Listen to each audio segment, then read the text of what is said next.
Bem-vindos à 37ª edição do Roda Viva, um programa que leva um pouco dos Açores ao mundo e traz um pouco do mundo até os Açores.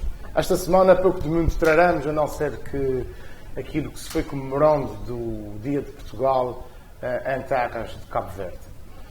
Esta semana, no princípio da semana, coincidiu o 10 de junho, Dia de Portugal, Camões e das comunidades portuguesas, com a segunda-feira do Espírito Santo, que é, como toda a gente sabe, o Dia da Região Autónoma dos Açores.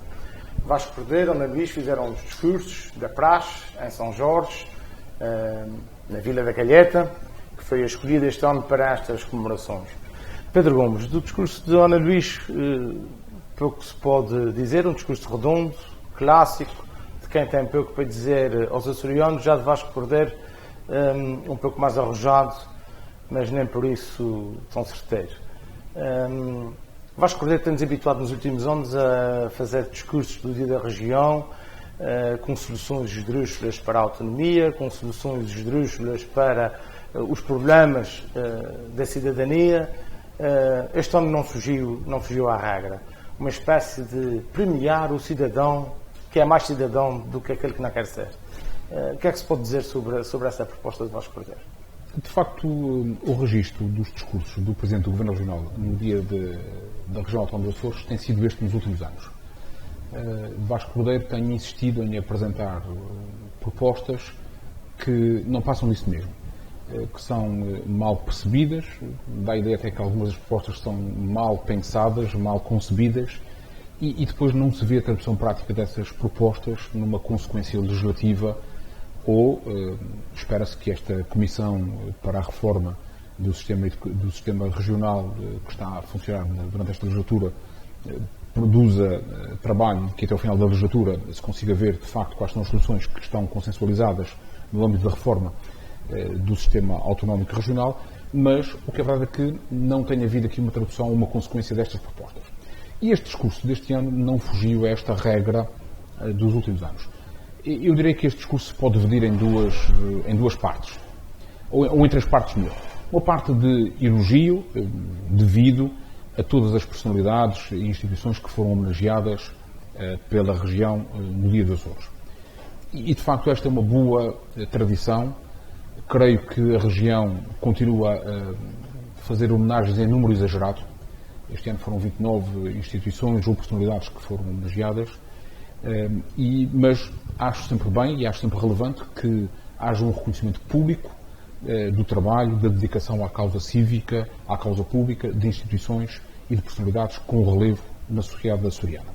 E, sobretudo, quando se faz esse reconhecimento a pessoas que ainda estão vivas e que estão no seu ativo. Nós portugueses somos especialistas em reconhecer aqueles que já morreram, é uma velha tradição nacional e o Parlamento Regional anda bem quando homenageia pessoas que felizmente ainda estão vivas e que têm muito para dar à sociedade açoriana e ao país. Essa foi uma proposta de Vasco Cordeiro, diga-se, é bom da verdade, foi ele o principal propulsor dessa proposta de atribuição das insígnias autonómicas regionais. E em boa hora o fez. Em segundo lugar, o discurso de Vasco Cordeiro é um discurso de elogio à autonomia. E na parte do elogio da autonomia, creio que ninguém discordará das palavras do Presidente do Governo. Eu não discordo. Naturalmente que o processo da autonomia é uma das conquistas mais significativas, mais importantes do 25 de Abril, consagradas na Constituição de 76. Sobretudo com um aspecto que eu gosto sempre de salientar quando falamos aqui neste programa ou quando falo destas questões noutras circunstâncias ou quando escrevo sobre elas, que é a autonomia dos Açores trouxe a unidade da região. A Constituição de 76 construiu uma ideia política da região com um governo próprio, escolhido pelos açorianos, com um poder legislativo e um poder executivo de escolha livre dos açorianos. Isto é uma novidade em 500 anos de história dos Açores.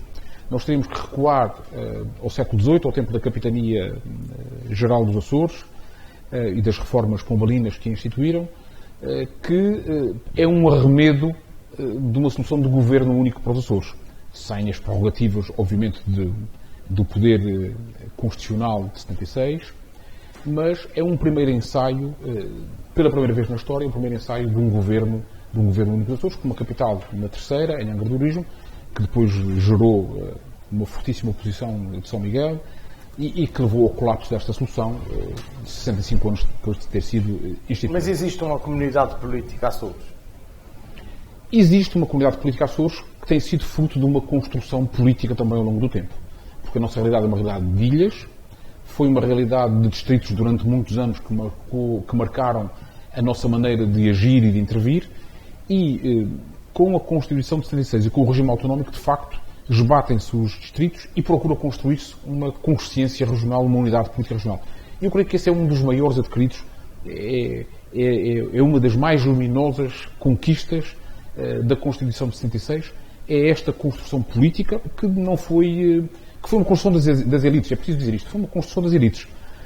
A ideia da região como um todo, com a sua diversidade, é certo, com a vocação natural de cada uma das ilhas que é diferente das outras, mas com um governo uno, plural para os Açores. E isto deve ser sempre relevado quando se fala da autonomia dos Açores. Em segundo lugar, o elogio da autonomia é um elogio também significativo enquanto processo de decisão própria dos açorianos, enquanto a possibilidade de escolhermos o nosso caminho num conjunto de matérias que deveriam ser mais amplas ainda. Isto é, nós não atingimos o limite da evolução da autonomia. E nós só podemos conceber esta autonomia como uma autonomia política, legislativa, uma autonomia também financeira, mas uma autonomia que tem que ser mais ampla. Isto é, o processo de reivindicação de um aumento competencial em relação ao Estado tem que ser prosseguido. O que não tem acontecido nos últimos anos. Aliás... Um pouco também por dificuldades de ordem financeira, porque se a região não conseguir atingir a sua autonomia financeira e não conseguir sim, mas sobretudo gerar os fundos suficientes para se governar, sim, dificilmente poderá exigir mais poderes. É verdade em parte. E dificilmente poderá exigir mais poderes se não cumprir aqueles que já estão consagrados em sede do Estatuto. Correto. Isso é em parte verdadeiro. Mas creio que não traduz toda a verdade, ou todos os aspectos desta verdade que estamos aqui a falar. Porque a região tem declinado a possibilidade de existir um conjunto de competências que era bom que existisse. E eu tenho defendido, e insisto neste aspecto que me parece importante, que a região utilize mais e melhor um conjunto de competências legislativas que estão no nosso Estatuto Político-Administrativo, que resultam diretamente da Constituição, e que teste os limites da autonomia. E o Governo Regional... E da própria Constituição, já agora. Não vem mal ao mundo. Não, e da própria Constituição. Mas o Governo Regional, ou por outra, o Partido Socialista, que tem a responsabilidade de governação dos Açores, não tem optado por este caminho. Continua a ser o herdeiro da ideia da autonomia tranquila. Foi uma coisa que vogou nos Açores durante muitos anos, mas que leva de facto à anulação da essência da autonomia, que é um processo dinâmico, que tem que ser um processo dinâmico. Já lá vamos à autonomia progressiva. Muito bem, eu só quis fazer esta introdução, não me esqueci da terceira parte do discurso de Vasco Cordeiro, que é das propostas, mas vamos deixar a Piedade falar primeiro, se calhar. Exatamente. A Piedade, esses discursos têm sido discursos de circunstância, são discursos de recados para dentro dos próprios partidos e para dentro da própria instituição.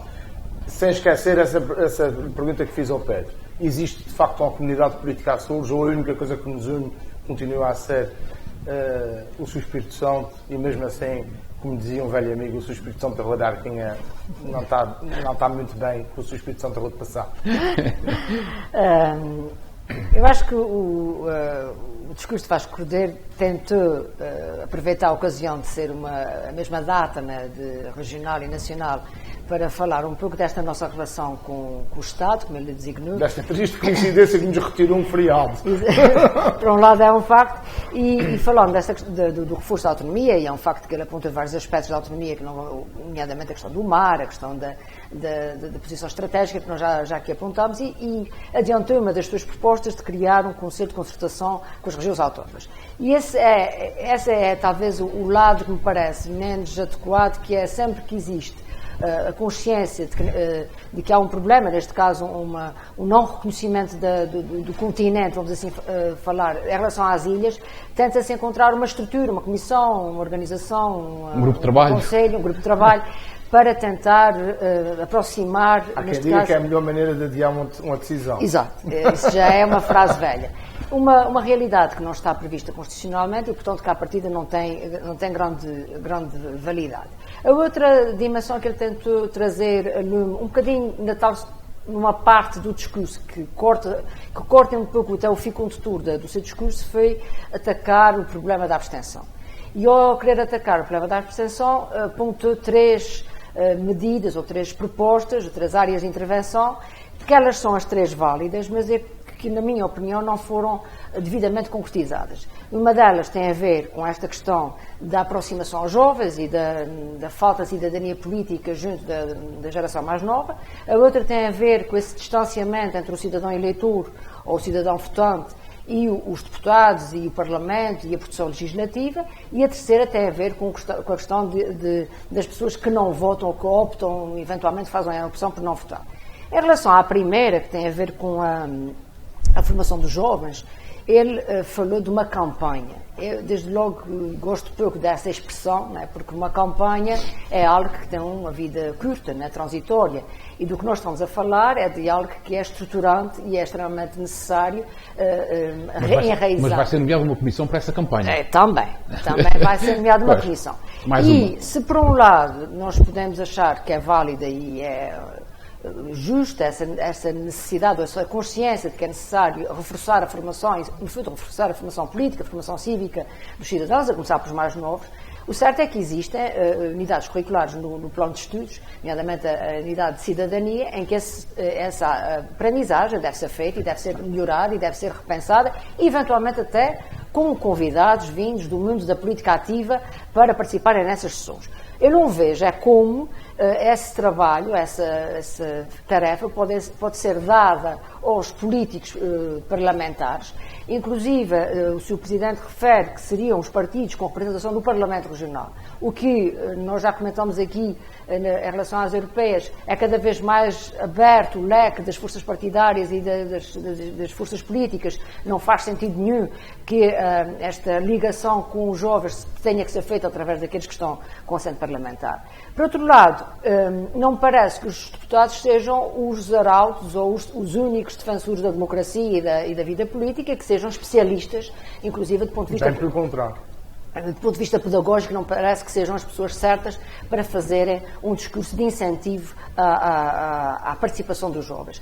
Há, por outro lado, instrumentos muito mais eficazes em termos de formação dos jovens, como o caso do Parlamento Jovem, que é uma iniciativa adequada nesse sentido, como são os debates, como são a argumentação, o trabalhar a argumentação fundamentada, o estimular o respeito pela diferença, o respeito pelo outro, o respeito pela diversidade de opiniões. Penso que esse trabalho não é até só o único para a disciplina de cidadania, pode ser transversal ao português, à história, a qualquer formação, a qualquer área disciplinar. O que é importante é formar, do ponto de vista de uma cidadania ativa, de uma participação e de uma consciência e de ser capaz de argumentar com fundamentos.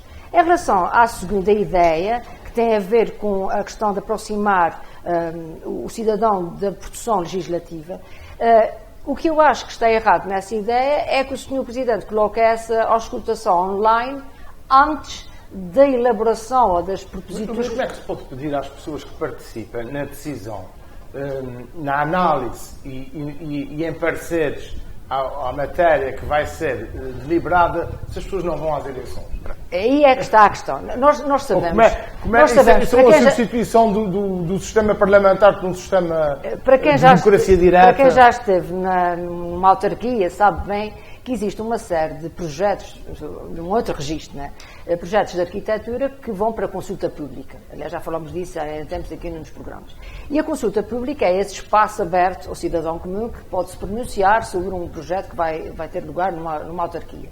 E o certo é que normalmente fica vazio porque as pessoas têm pouca formação específica, se calhar a não ser que o seu terreno fique afetado por essa construção. Normalmente as pessoas participam por duas ordens de razão. Ou porque é próximo e incomoda, porque são de facto uma coisa muito grande, com um grande impacto, e há 3 ou 4 que são sempre os mesmos cidadãos ativos que participam nessas coisas. Eu penso que esta questão de fomentar a participação cívica é em si válida e é positiva, e é possível, mas ela deve ser feita a partir dos grupos parlamentares, a partir do Parlamento. Ou seja, os deputados têm a obrigação de, quando estão a trabalhar em comissões parlamentares sobre determinadas propostas de decreto legislativo, ouvirem os seus eleitores, ao escutarem as pessoas, colocarem online as dúvidas que têm. Aliás, eles chamam, normalmente, nas comissões parlamentares, as associações, as corporações diretamente ligadas com o teor do diploma. Mas, porventura, não ouvem o cidadão comum. E nós, o Sr. Presidente, acho que se esquecem um pouco que quem tem o poder legislativo é o Parlamento, não é o Governo Regional. É verdade que a maioria dos diplomas que são aprovados no Parlamento emanam do Conselho de Governo, são do Conselho de Governo propostas que vêm e depois o Parlamento trabalha sobre elas, mas na realidade é o Parlamento que tem essa função. E é essa proximidade entre parlamentares, deputados e o cidadão comum que se deve incentivar. Eu não concordo com a ida dos parlamentares às escolas, mas concordo com os parlamentares ao escutarem os cidadãos a propósito de um diploma que está a ser trabalhado numa comissão parlamentar. Isso acho que é importante e, porventura, usando de novo as redes sociais de uma forma dinâmica, poderiam muito mais ser eficazes. Se calhar há nas ilhas pequenas este contacto muito próximo, é muito frequente em São Jorge, numa Graciosa ou no Curvo, que o cidadão vá à sede local do Parlamento falar diretamente com os deputados eleitos. Em Ponta Delgada e São Miguel essa distância é um pouco maior, mas mesmo assim muitos vão à sede do Parlamento em Ponta Delgada falar com os deputados e agendar reuniões.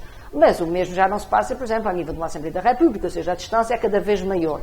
E eu penso que usando este sistema online da auscultação pública, de diplomas ou de temas que estão a ser trabalhados e sentir o sentir das pessoas a propósito do texto escrito, tendo em conta, e tenho aqui um colega nesta área mais concreta que normalmente quando nós estávamos no Parlamento dizíamos que era um bocadinho de juridiquês, né? Ou seja, muitas vezes o texto legislativo não está escrito para o comum dos mortais entender. E, portanto, também o comum dos mortais, por vezes, pode fazer uma leitura que não é aquela que vai ser depois tida em conta. Mas há problemas, há impactos, sobretudo, que a legislação vai ter no cotidiano destas pessoas, que esses sim, as pessoas apreendem rapidamente e podem se manifestar a esse propósito. Então, eu penso que aqui o Sr. Presidente fez uma proposta um bocadinho desfasada em termos institucionais. A terceira proposta, que é do tal contrato de cidadania, é uma proposta que, na minha ótica, falha a vários níveis, portanto, é muito meritório. Falha completamente. Completamente, porque é assim, desde logo, não se premia o dever das pessoas, e eu gostaria de comparar isso ao modelo educativo. Imaginemos que nas nossas casas nós pagávamos para que os nossos filhos fizessem a cama. Imaginemos, pagávamos ou dávamos um bónus porque fez a cama. Um dever de participação na comunidade familiar não deve ser remunerado. Um trabalho excepcional, eventualmente, pode ser remunerado. Mas aquilo que é do nosso dever não deve ser remunerado. Senão a pessoa, e neste caso as crianças e os adolescentes, vão pensar que tudo pode ser comprado. E que nada é de dever próprio, nada é de solidariedade, de sentido do outro, de sentido de construção da comunidade. O participar nas eleições com dever e direito da nossa liberdade de participação é algo que não tem que ter recompensa. Que não tem que ter... Porque, aliás, tem uma recompensa, que é nós decidimos quem é que vai decidir por exatamente. nós. Aqueles que ficam em casa não têm essa capacidade. Eu acho que é inverter o resultado daquele estudo que foi feito pela Assembleia a propósito do sentido, das razões da abstenção. Em que se dizia que, segundo aquele estudo, que a culpa estaria, ou que as causas estariam nos políticos. Portanto, ou seja, a linguagem, a mensagem não é compreendida, não é próxima e, portanto, os cidadãos dizem que não tem nada a ver com isso. Então, se a questão está num distanciamento entre os políticos e o eleitorado, não é remetendo para o eleitorado a obrigação de votar e até remunerando esse mesmo gesto que se vai alterar a relação. Porque, provavelmente, e isso é interessante que o Vital Moreira, no seu blog, faz referência que isto não é inédito. Portanto, este pagar ao eleitor, ou este remunerar ou beneficiar o eleitor, já foi feito, por sinal, num bairro problemático de Nova Iorque, no Bronx, em que, numas municipais, foram remunerados os eleitores que participaram nas eleições e conseguiram subir 4,5% a votação na eleição. Portanto, isto não é inédito. Agora, o que é que isso qual é o lado perverso dessa... Será que o Sr. Presidente do Governo foi inspirar-se no Bronx para dar a ideia Este artigo está publicado no Washington Post e vem no blog do Vital Moreira. E é de 2015, portanto não é um artigo muito recente. Mas o que é interessante é que isso tem um lado perverso. É que isto fomenta a ignorância do eleitorado. As pessoas já não querem... Se o nosso objetivo é aproximar o eleitorado dos políticos, o indivíduo que vai votar porque alguma coisa vai ter em troca, está, desculpe o termo, marimbando, vamos assim dizer, não tem qualquer interesse em saber em quem é que vai votar. O que interessa é ir lá porque alguma coisa vai ter em troca. Portanto, não se fomenta a consciência cívica, não se fomenta a literacia política, vai-se fomentar a ignorância do eleitorado. A terceira parte do discurso de Vasco Cordeiro, Pedro. Muito bem. A terceira parte do discurso de Vasco Cordeiro é de uma enorme infelicidade. São estes os aspectos que a Piedade aqui referiu e eu começaria justamente por este último. Esta proposta de Vasco Cordeiro de premiar com um incentivo fiscal, social... Uma ajuda de Estado. Os cidadãos que votam... Foram as palavras. Sim, é um disparate. É um disparate e não encontro maneira mais simpática de adjetivar isto. O anterior Presidente do Governo, Carlos César, tinha-se pronunciado a favor do voto obrigatório. É um dos defensores do voto obrigatório. Vasco Cordeiro, querendo ser diferente e provando aqui uma diferença, uma originalidade socialista, não defende um voto obrigatório, mas defende um voto premiado.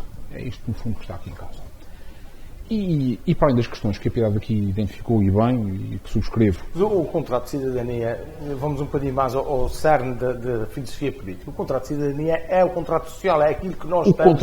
É aquilo que nós temos constitucionalmente... O contrato de cidadania é o que resulta do Estado de Direito Democrático, de uma democracia liberal, demoliberal, como nós temos em Portugal, em Espanha, em França, enfim... Nos países desenvolvidos do Ocidente. Exatamente. Esse é que é o contrato de cidadania em que os cidadãos participam e, através do seu voto, escolhem livremente os seus representantes. É uma democracia representativa. E em que o direito a uma liberdade individual de votar corresponde também a um direito igualmente protegido constitucionalmente de não ir votar. Um direito de liberdade, o direito de liberdade de expressão, de dizer este partido agrada-me ou aquele partido não me agrada, também corresponde a um direito de não expressão, que é o dizer eu não me pronuncio sobre nenhum dos partidos, sobre nenhuma das ofertas políticas. O problema é que a maior parte das pessoas que não votam diz que não votam porque são todos iguais, é tudo a mesma coisa. Claro, mas esse tipo de proposta altera alguma coisa? Não altera nada. Porque esse é um problema, essa é uma crise da democracia. Essa é uma crise das democracias. E é uma crise das democracias representativas em que os cidadãos acham que quem está porque eleito... Porque os partidos escolhem mal os seus candidatos. Porque os partidos escolhem muitas vezes mal os seus candidatos, porque a vida partidária é pouco transparente muitas vezes, porque os representantes do povo prestam poucas contas do seu trabalho, porque interagem muito pouco com as pessoas, num mundo digital, com redes sociais. Nós vemos que muitas vezes são os pequenos partidos que não têm representação parlamentar que são muito mais ativos nas redes sociais e no contacto com os eleitores. Esta proposta provoca ainda por cima uma outra desigualdade, que é esta. Provoca uma desigualdade fiscal em função do voto. Provoca uma desigualdade, uma potencial desigualdade nas prestações sociais do Estado em função do voto. Que é, quem vota pode ter mais uma prestação do Estado ou uma prestação plena do Estado num apoio social qualquer, num arrendamento social de inserção, num apoio domiciliário, enfim, numa qualquer prestação social, por contraposição ao vizinho da rua, da porta ao lado, que não votou e que vai ser penalizado.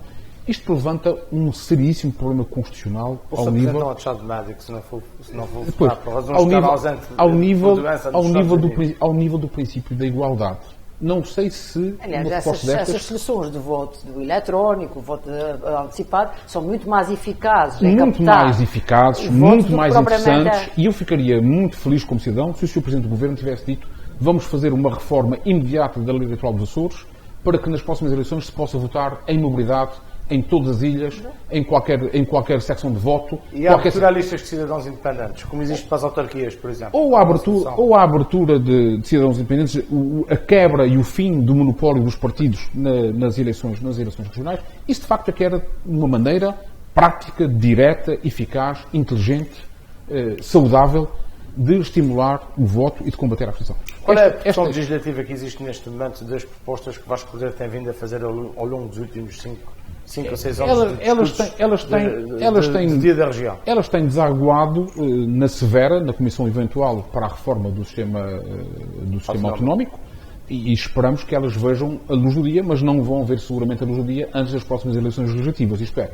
nós vamos partir para eleições de outubro de 2020 com o atual quadro constitucional, porque não estou a ver uma alteração ou o quadro constitucional ou o quadro estatutário, não estou a ver aqui sequer vontade dos partidos em reformarem alguns destes aspectos. Por outro lado, creio que a outra das propostas que Vasco Cordeiro apresenta da criação de um conselho de coordenação com o Estado também não faz nenhum sentido.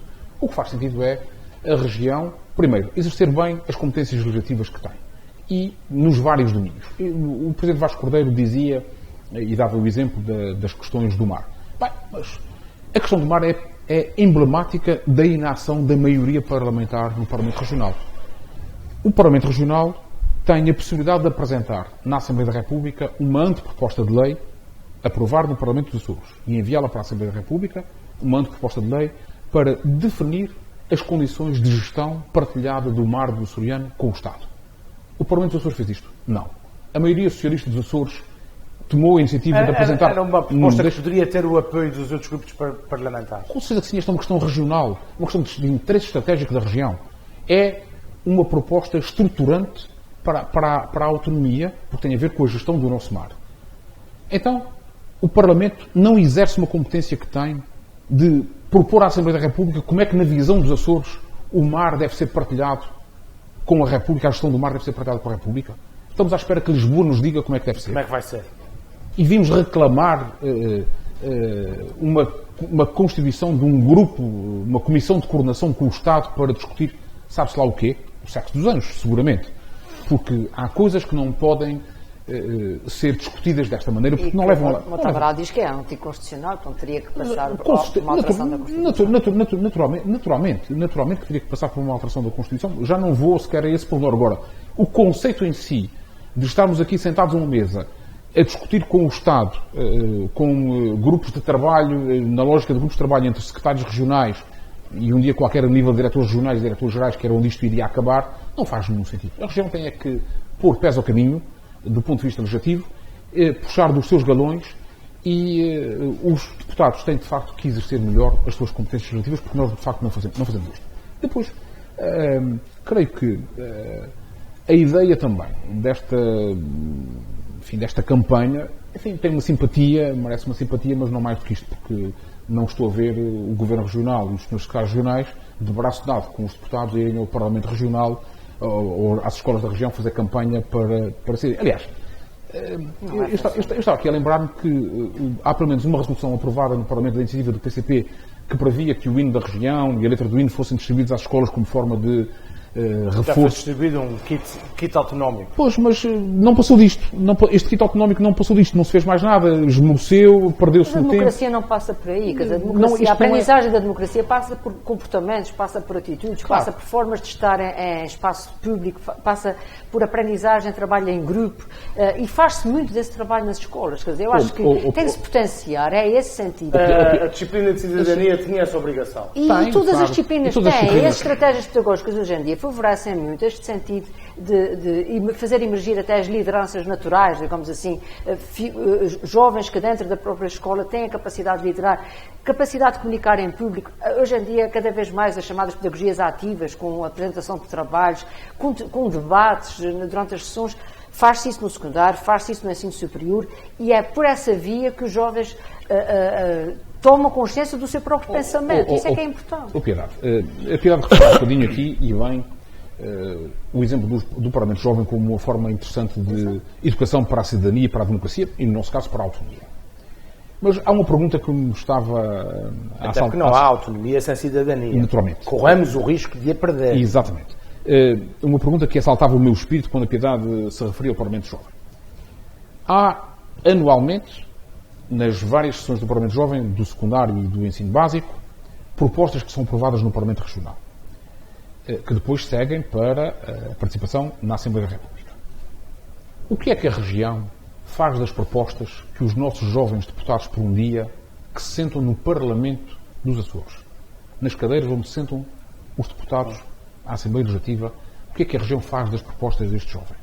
É que este é um processo laborioso de empenhamento cívico que dura alguns meses nas nossas escolas, dos Açores e da Madeira e do país. Há crianças que se queixam que da forma como são escolhidos os representantes das escolas no Parlamento Jovem. Isso é outra questão. E isto indicia aquilo que depois mais tarde vai acontecer nos partidos. Nuno, não sei se há algum problema nesse aspecto. Eu tenho que presumir que o processo é democrático desde a sua base, da escolha ao nível de cada escola, da concertação, depois para a escolha dos deputados ao Parlamento Jovem Regional. Agora, era interessante que a região, o Parlamento Regional, desse continuidade àquilo que desse continuidade e dissesse das propostas que foram aprovadas, aliás, algumas foram aproveitadas e estão em lei, porque isto motiva as pessoas e as pessoas sentem que, de facto, a sua opinião conta. Porque esta é que é a questão essencial. E há mais uma proposta que foi aprovada por unanimidade na Assembleia Legislativa, que tem a ver com a criação de um Parlamento sénior, para que os mais velhos possam também debater os problemas, porque é uma população que muitas vezes não tem voz. As pessoas mais idosas e uma população que tem uma carga de formação que cada vez ensinar muita coisa. E cada vez estão mais presentes, porque cada vez existem mais pessoas idosas, cada vez mais idosos. Aliás, basta ver a Academia Sénior, basta ver a Universidade Sénior, onde temos jovens idosos extremamente pensantes e interventivos.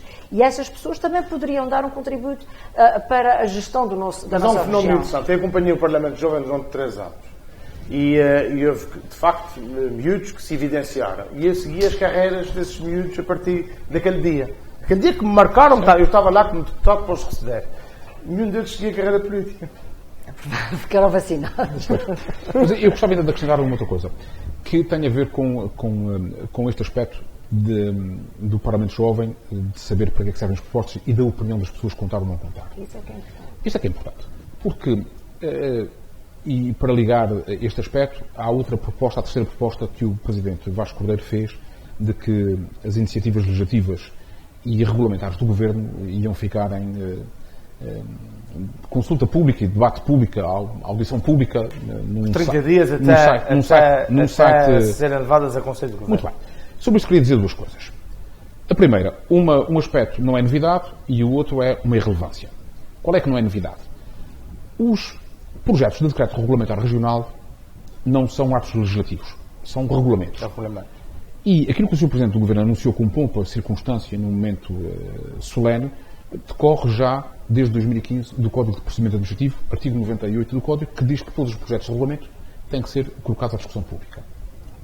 Isto serve para as autarquias locais, para as juntas de freguesia, para as câmaras municipais e para os governos. E para as empresas públicas regionais e um conjunto de entidades públicas que estão submetidas às regras procedimentais do Código de Procedimento Administrativo. Ponto, final, parágrafo. Aquilo que o Sr. Presidente anunciou é o que vem na lei, não é novidade. Pergunta-se é porque já não está cumprido desde 2015. Esta que é a pergunta que ninguém fez ao Sr. Presidente do Governo, mas que faço daqui ao Sr. Presidente do Governo. Porquê é que não está cumprido desde 2015 para que os projetos de decreto regulamentar regional, que são atos regulamentares do Governo, sejam colocados em consulta pública no site do Governo, para permitir uma cidadania ativa, participante e atuante. Segundo aspecto, como a Piedade disse, e disse muito bem, quem tem competência legislativa nas regiões autónomas, nos Açores e na Madeira, são os parlamentos regionais, não é o Governo regional. O Governo tem, como os deputados têm, a possibilidade de apresentar iniciativas legislativas, propostas de decreto legislativo, mas é o Parlamento que aprova. E o que me pareceria interessante era que o Governo, ou por outro, que a maioria parlamentar de suporte do Governo aprimorasse no Parlamento os mecanismos de consulta, de participação, de audiências públicas obrigatórias. Eu devo dizer que assisti uma vez nos Estados Unidos, num Parlamento estadual, a uma fascinante participação sobre uma iniciativa na área da educação. Foi no Arkansas, no Parlamento do Arkansas, em que tive a oportunidade de assistir durante algum tempo a um debate público, a uma audição pública sobre uma iniciativa legislativa, em que qualquer pessoa que estava na sala se poderia dirigir à comissão que estava a acompanhar aquela iniciativa, declarava o seu nome e durante alguns minutos, num tempo cronometrado, pronunciava-se a favor ou contra a iniciativa, explanando os seus argumentos. Esta é uma cultura de cidadania que me parece muito importante. E nós nos Açores podíamos perfeitamente Nem por isso adotar... o Estado do Arkansas tem uma abstenção muito mais baixa do que aquela que se passa nos Açores neste momento. Não. Também temos que ter um pouco de noção dessas coisas. Naturalmente. Mas creio que o Parlamento Regional poderia, com sucesso, ter práticas destas que melhorariam muito a participação das pessoas e criariam hábitos de participação. E mesmo com audições online, com audições através de fóruns informais sobre as redes sociais ou sobre a internet, creio que isso era muito mais interessante do que o Governo estar com as suas iniciativas em audição pública no site do Governo. Depois, há um aspecto que me parece também relevante, que é, o Presidente do Governo não poderia, aliás, nenhum Presidente do Governo poderia dizer que ia aceitar todas as sugestões públicas que viessem das audições. Agora, é preciso perceber se essas audições são a sério ou são para fingir. Porque basta recordar que este Governo, que até disse, e este Presidente do Governo, que até disse que a educação era um sucesso nos Açores, mas que se esqueceu que criou um processo para combater o insucesso escolar, foi o Governo que aprovou na semana passada, a maioria que aprovou na semana passada, no Parlamento Regional, uma alteração, mais uma, à organização dos tempos letivos nas escolas da região, contra a opinião de toda a gente, das escolas que foram consultadas, dos sindicatos. O Governo, solitariamente, quixotescamente, aprovou uma alteração para entrar em vigor já no próximo ano letivo. A pergunta que nós fazemos é: de que vale esta intenção de ouvir as pessoas quando a prática da semana passada, numa área de educação que foi uma área referida, é a prática de que o Governo ouve, mas não... Narrativa diferente da praxis. Exato. De segunda-feira do seu Espírito Santo, a nossa segunda-feira da Pombinha, para o Dia de Portugal, Camões e das comunidades portuguesas, onde os discursos de Marcelo Rebelo de Sousa, na qualidade de Presidente da República, fica marcado mais uma vez pelo apelo à ética na política, e o Comissário João Miguel Tavares pede aos políticos portugueses um novo desígnio para Portugal. Na ótica de João Miguel Tavares, falta-nos qualquer coisa. Falta Exato. Que nos deem qualquer coisa. Ele comparou esta geração atual com a geração dos pais, nomeadamente porque ele é um filho já da Revolução. Foi o primeiro comissário, digamos, nascido depois de 25 de abril. Ele nasceu em 73, mas no fundo Sim, é um jovem da liberdade. E ele acha que os pais, a geração dos seus pais, teve um objetivo e que esta geração agora não tem objetivo nenhum. Mas eu penso que ele teve um discurso extremamente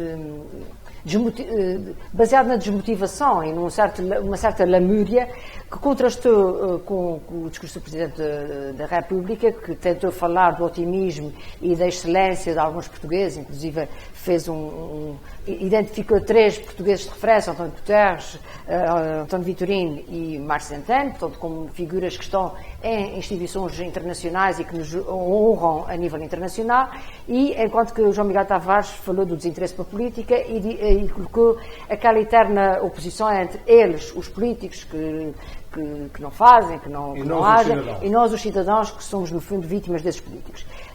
Ele também fez aqui uma divisão entre jovens qualificados que não encontram emprego e, portanto, que não há quase sentido.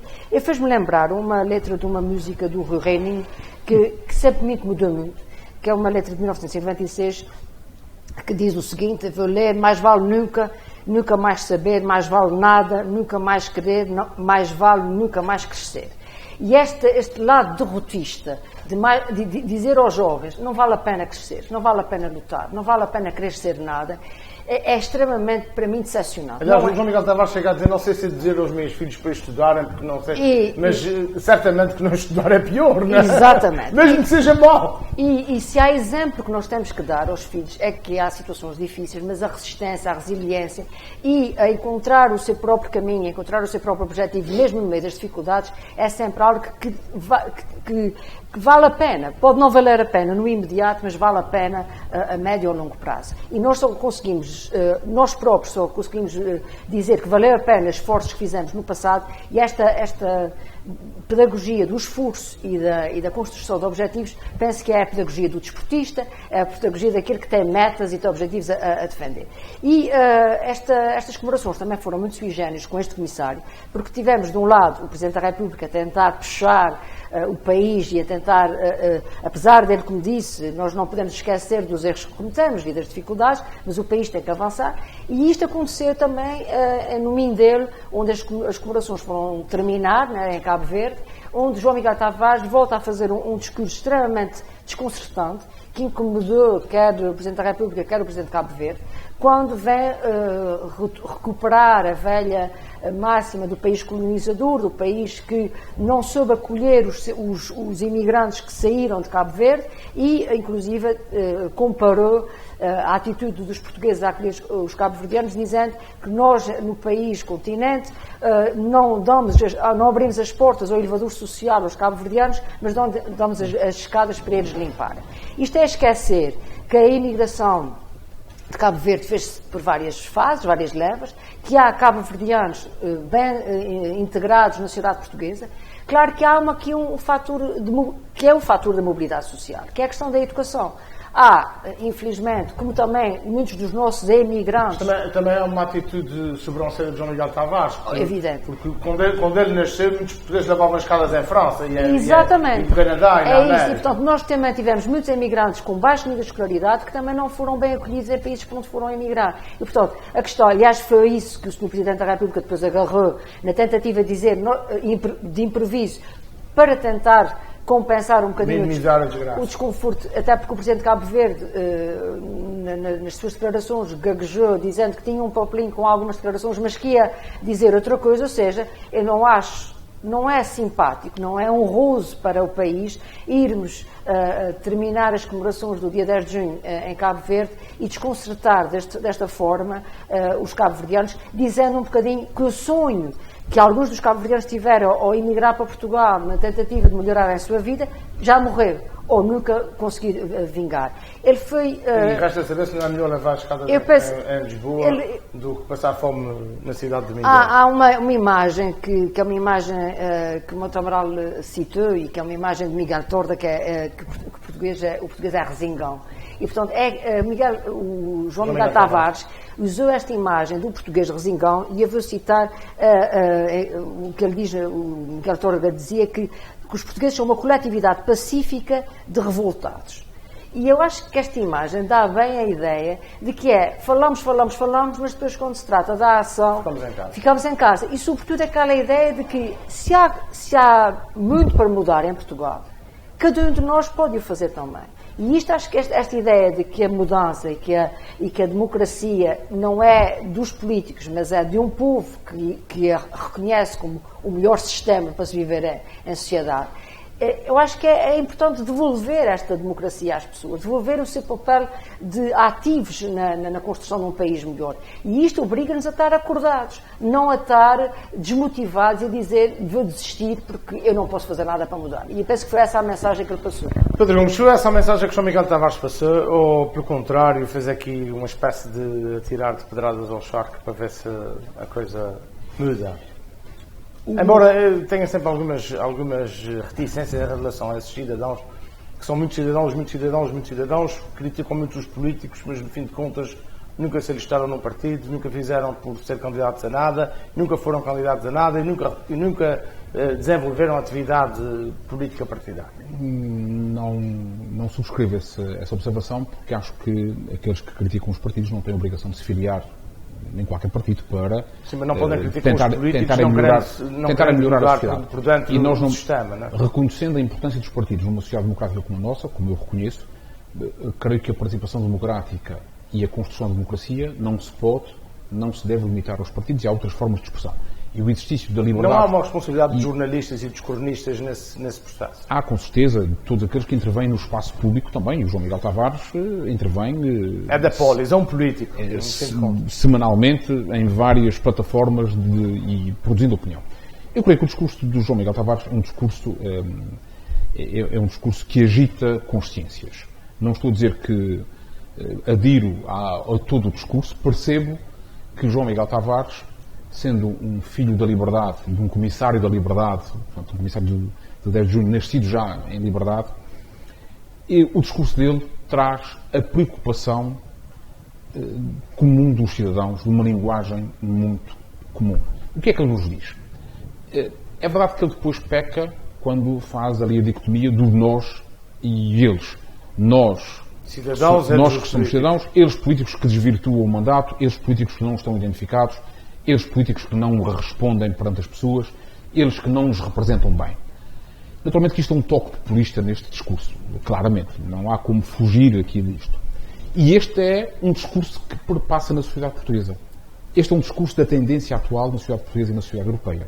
Este discurso podia ser pronunciado em qualquer cidade, em qualquer capital europeia, Paris, Madrid, por um líder populista qualquer. Porque este é um discurso típico de um momento populista.